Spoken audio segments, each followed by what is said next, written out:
سيارات ذوي الهمم يا جماعة اللي محجوزة في المواني ليها أكتر من شهرين، بفضل الله لسه جاي لي خبر دلوقتي من المستخلص الجمركي. تم الإفراج عن 97 سيارة من جمرك بورسعيد.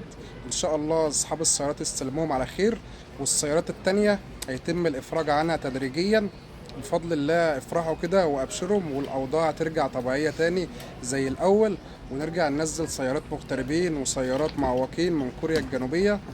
فألف ألف مبروك لأصحاب السيارات اللي تم الإفراج عنهم النهاردة.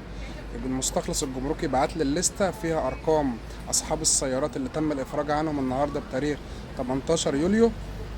لسه منزل برضو بوست عندي على صفحة الفيسبوك اسمها العساسي أبو يوسف لاستيراد السيارات الكورية. فأبشروا كده يا جماعة، وتقدروا تتحروا عن الخبر بنفسكم، وإن شاء الله خير. والسيارات التانية يتم عنها الإفراج تدريجيا كده، فالله المستعان. ألف ألف مبروك لأصحاب السيارات اللي تم الإفراج عن سياراتهم.